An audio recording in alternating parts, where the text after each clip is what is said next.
And it is with great pleasure we welcome Les Carlyon to the studio. Les, good morning, dear. Hello, Ross. Hello, John. Just pausing to take breath. You have True Grit revised and updated your collection of fantastic racing yarns. So much to discuss. Let's start with something I just put to you and your response. I said that is a fantastic cup tomorrow, and you said? I said I think it's the best cup ever, Ross. Yeah. You could back 22 of them, and you still might lose. Yeah. Wonderfully even cup, and from a betting point of view, wonderful.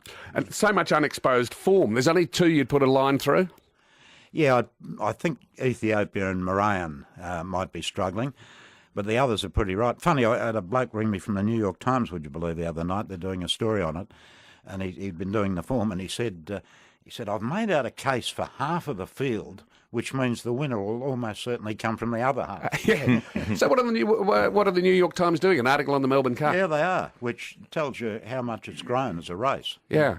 Isn't it interesting? Because a couple of years ago when I went to New York, I was there on a Saturday, so I went to Belmont Park. And horse racing in the United States is like greyhound racing here, isn't it? It is. It's worse. You don't feel safe. Yeah. And there's some very shady sort of characters around, and it breaks your heart in a way because the best writing about horse racing It's American. is American. Yeah. Well, you've written the book that we've just talked about, True Grit, and I've read that chapter that you've written about Saratoga Springs, which is the home of horse racing in the USA and upstate New York, and you say that horse racing over there is dying. Is it dying just there, or is it dying around the world? Because it seems to me that it's flourishing in Australia. John, I think it's flourishing in Australia, it's flourishing in Hong Kong, it's flourishing in Japan. It's pretty good in France. The problem in England, the prize money is pretty ordinary, but still, the tradition goes on. But in America, I don't know what's happened, but it's just fading, and it's not a mainstream sport in America. Oh, no, you ought to go to the Belmont Park, which hosts the Belmont Stakes, is a latrine. It's absolutely terrible. Yeah. On the front page of the Herald Sunday, I want to talk about the nature of Melbourne Cup, whether it's changed. On the photograph on the front page of the Herald Sun is alleged Canadian supermodel Coco Rochard. Les, she's the one on the left. Oh, right. With the 1999 Melbourne Cup champ Rogan Josh. Could Rogan Josh win that race tomorrow? I'm inclined to think not, Ross. Rogan Josh, in a way, belongs to the old Melbourne Cup. Yeah. A gelding from the west, a good handicapper. He only had one win at Weight for Age. That era, I think, has passed on.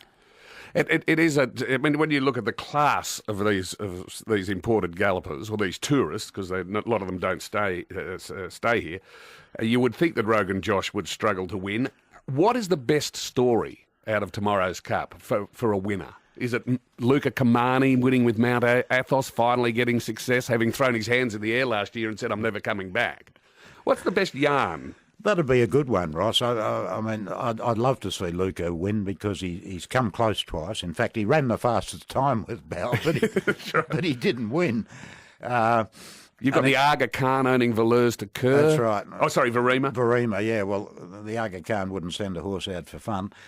But I think Luke would be a great story. Dunedin would be a great story because he would have won 2 Melbourne Cups and a Caulfield Cup, which is quite extraordinary. But, there's a couple of other ones down the line. I mean, Dan Dino seems to have hundreds of owners, so that'll be quite a sight. And similarly with that one of OTI's... Ibachenko? Ibachenko, yeah. Whatever happens will be a great story. And, of course, if Gay wins... That's a great yarn. Yeah. And what about... I said that they didn't give Bart's horse a heavy enough weight penalty, so it didn't get into the Cup. I said if the AFL was running racing in Victoria, Bart would be having a runner. Yeah, you're probably right. But, look, they've done it fairly. Yeah. In the sense that the committee can exclude a horse where they say the form's not good enough. Well, if you look down that list, it would have been very hard to kick one of those out. Yep. So that's the end of that. But you're right, if it was the AFL, something would have happened. Oh, something would have happened and Data be there. Yeah, one of them would have broken down all of a sudden. What do you like about horse racing? When I think about what I like about horse racing, one of the things I say is that racing people are rarely boring. You're dead right. I mean, it's one of the last places in the world, this terrible sanitised, homogenised world. I see you got OH and S signs on the T thing out there. Yeah, I know. It's unbelievable. And racing is one place where you've still got these marvellous characters who are just quite natural and straight out of Damon Runyon, some of them. But you love the animals too. I love looking at the horses, yeah. I remember Andy Rule saying to you that you actually like trotting, and Andy said to you, seriously? And you said, they're horses too. Oh, look at a police horse.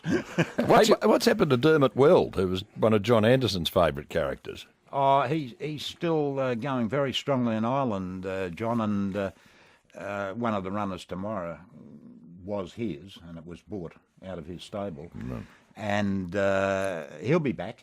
He'll be back. He can't leave it alone, but he's got to get the right horse. Paula's on the line. Paula, good morning to you.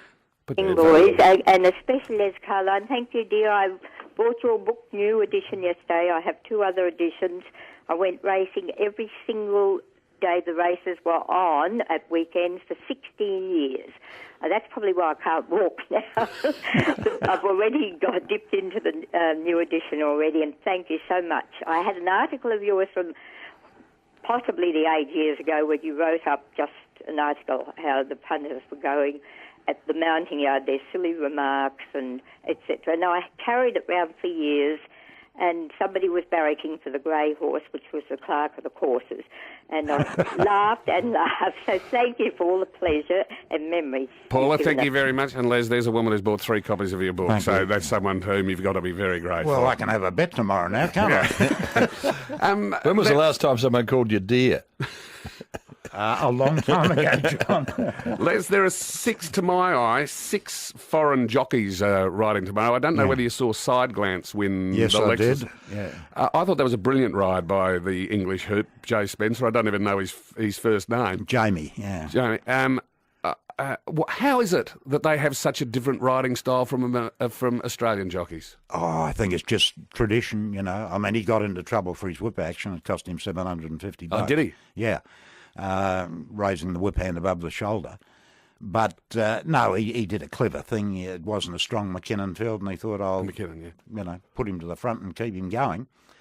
And he did, but you're right, he looked quite different in the run to the line, but he won't be quite so different next time because it cost him $750. Les Carlyon, author of True Grit, revised and updated to the 4th edition of his collection of tales, 18 years after the initial publication. Congratulations on it as always, Les, and you must tip something for us tomorrow. Yeah, this is so hard, but sentimentally I want Dunedin to win. So Dunedin it is. Good on you, Les. Thanks for coming in. Thanks, Ross. 17 Thanks, after John. 8.